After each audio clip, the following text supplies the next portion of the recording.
حضرت مولانا طارق جمیل صاحب کا واقعہ ہے. ایک شخص آیا مجھ سے ملنے کے لیے, خواجہ سرا ہے. میں تو پہلی دفعہ زندگی میں کوئی خواجہ سرا مجھ سے ملا. میں سمجھا کہ پراپر آدمی, اتنی بڑی اس کی داڑھی اور رنگ ماشاءاللہ بڑی مردانہ وجہ. لیکن جب بات چیت کا انداز ہوتا ہے تھوڑا سا, وہ ایٹیٹیوڈ سے اندازہ ہو گیا کہ یہ مکمل مرد نہیں ہے. تو اس نے مجھے خود بتا دیا میں خواجہ سرا ہوں. میں نے کہا بھائی ہم سے ملنے کے لیے کیسے آئے آپ, اتنی بڑی داڑھی آپ کی. اس نے اپنا جو واقعہ سنایا نا, میں 3 دفعہ وہ واقعہ سناتے ہوئے رویا ہوں. اور جب وہ سنا رہا تھا اس وقت میرے آنکھوں سے آنسو نکل رہے تھے. اس نے یہ ابھی بھی میرا بیان سنتا ہے وہ. اس نے واقعہ سنایا کہ میں جب پیدا ہوا تھا نا تو میں خواجہ سرا تھا. گھر میں ایسا بچہ پیدا ہو جائے والدین کی طرف سے عزت نہیں ملتی. جب 10-12 سال کا ہوا تو نہ بھائی مجھے عزت دے رہا ہے اور نہ میرا والد مجھے عزت دے رہا ہے. میں بھائی کے ساتھ کہتا ہوں مجھے باہر لے کے جاؤ تو وہ کہتے ہیں لوگ میرا مذاق اڑائیں گے تمہیں دیکھ کے. ظاہر ہے اس کی حرکتیں تھوڑی زنانہ لڑکیوں والی حرکتیں ہوتی ہیں.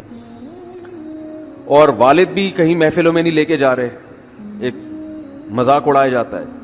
کہنے ایک دفعہ میں کہیں گزر رہا تھا تو یہ جو ہوتے ہیں نا خواجہ سراؤں کی پوری ایک جماعت تھی, انہوں نے مجھے پہچان لیا, دیکھا اتنا اچھا. اس وقت نہ اس کی داڑھی اور یعنی اس میں خواتین والی ہی علامتیں تھیں زیادہ. تو انہوں نے مجھے کہہ رہے اتنی عزت دی, کھانا کھلایا اور اپنے گرو کے پاس لے کر گئے. اور گرو نے کہا کہ تم ہمارے ایجنٹ بن جاؤ, ہم تمہیں پھر اب ڈانس ماس کروائیں گے, آدھے تمہارے آدھے ہمارے, جو بھی اس کا سیٹ. کہہ رہے مجھے پہلی دفعہ کہیں عزت ملی. تو لیکن میرے ابا کو پتہ چل گیا تو ابا نے لا کے طبیعت سے کوٹ دیا, ٹھیک ہے نا, کہ دوبارہ ان میں نہیں بیٹھنا. ٹھیک ہے ہم نے توبہ کر لی, بھائی یہ برے لوگ ہیں, ڈانس ماس اچھی چیز نہیں ہے, ٹھیک ہے. تو اب کیا ہوا, کہتے ہیں کہ پھر جو ہے نا کچھ دنوں میں کہیں کسی سے جھگڑا میرا ہوا کسی بات پہ, تو اس نے انتقام لینے کے لیے شکایت لگا دی ابا کو کہ یہ دوبارہ ان کے پاس گیا. حالانکہ وہ جھوٹی شکایت تھی. اب ابا کو لگا کہ یہ صحیح کہہ رہا ہے جس نے شکایت لگائی ہے, کیونکہ شبہ تو تھا نا ابا کو دوبارہ جائے گا. ابا نے پھر مارا. تو کہہ رہے ہیں میں بول رہا ہوں کہ میں نے یہ کام نہیں کیا, میں نہیں جا رہا ان کے پاس, میں نہ ناچ گانا سیکھ رہا ہوں, کچھ بھی نہیں. لیکن ابا نے اس کی باتوں میں آ کے انکوائری نہیں کی ہوگی پوری, وہ سمجھے ہوں گے کہ بھئی ایسا ہی ہے. تو ابا نے پھر کٹائی لگائی. تو اس کے دل میں منفی جذبات پیدا ہو گئے اور یہ گھر سے بھاگ گیا کہ بھئی مجھے ویسے تو عزت نہ یہاں مل رہی ہے اور میں ذلت برداشت بھی کر رہا ہوں, تو بھی کہہ رہے میں وہاں چلا گیا. تو جب میں وہاں گیا ہوں نا خواجہ سراؤں کے ہاں, تو وہی گرو اور ڈانس, اور پھر اس نے مشہور کچھ ایکٹروں کے نام بتائے جن کے ساتھ ہم ڈانس کرتے تھے, اور پیسے آنا شروع ہو گئے, آدھے گرو کی جیب میں آدھے ہماری, اور ہٹو بچوں. لیکن ظاہر ہے یہ کوئی عزت دار راستہ تو نہیں ہے نا.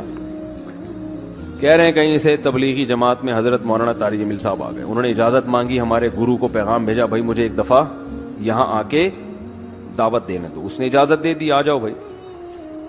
بیان کیا, ان کو سمجھایا بھائی یہ زندگی نہیں ہے, اللہ کی سیروزے کے لیے بہرحال ترغیب دی. کہہ رہے ہیں میں تیار ہو گیا, باقی لوگ تیار نہیں ہوئے, میں تیار ہو گیا.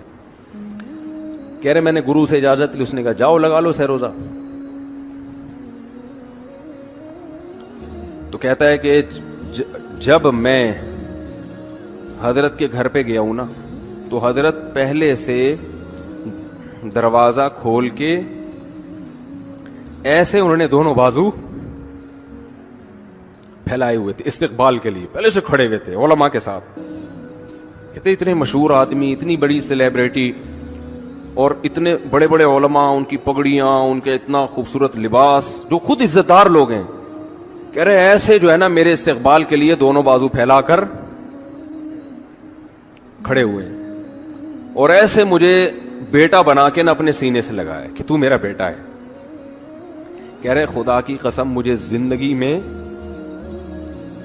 پہلی مرتبہ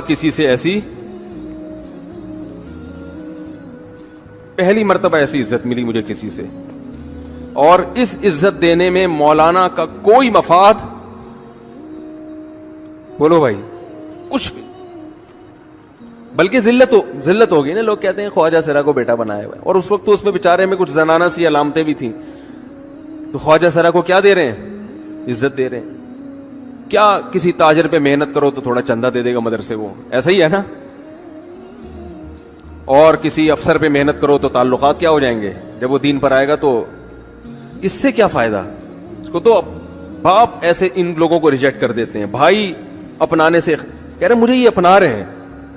ایسے سینے سے لگایا انہوں نے اور مجھے سہروزے کی جماعت میں اپنے ساتھ لے کر گئے, کھلاتے تھے, بڑا خیال رکھوایا میرا. کہہ رہے اس کے بعد پھر میں نے گرو سے اجازت لی. وہ گرو چھوڑتے تھوڑی, ان کو پیسے ویسے دیے, جان چھڑائی نا, وہ بھی غلامی کی طرح نکلنا پڑتا ہے.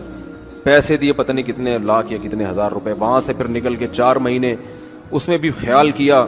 تو پھر تبلیغ کے بزرگوں سے ملا, پھر انہوں نے پورا مجھے بتایا کہ بھائی تم یہ علاج کرو تاکہ تمہارے اندر یہ زنانہ علامتیں ختم ہو. تو وہ علاج کر رہا تھا ماشاءاللہ, اس انجیکشن لگے, انجیکشن میں ڈاکٹروں کی بھی مدد کروائی. یہ ایسی لگایا جاتا ہے. ایک اسٹائل ہے لالو کھیت کا, تھپڑ لگانے کے بعد سوچتا ہے آدمی کہ اس کا ری ایکشن کیا ہوگا. تو مشرک کیا کرتا ہے, الفاظ کے بکھیڑوں میں الجھاتا ہے. آپ یہ آج کل یہ منجن بہت بک رہا ہے, بہت زیادہ بک رہا ہے یہ منجن. وہی میں بار بار کہتا ہوں نا, فرقہ واریت کے خلاف. میں کس کے خلاف ہوں؟ فرقہ واریت کے خلاف. لوگ کہتے ہیں ویل ڈن, یہ بندہ ہے نہ حنفی ہے, نہ شافی ہے, نہ دیوبندی ہے, نہ بریلوی ہے, نہ شیعہ ہے, نہ سنی ہے. واہ واہ, کام کیا ہو رہا ہے؟ نیا فرقہ لانچ. بجائے اتنے ساروں کو ختم کرنے کے ایک نیا مارکیٹ میں آ رہا ہے. لوگ کام نہیں دیکھ رہے, لوگ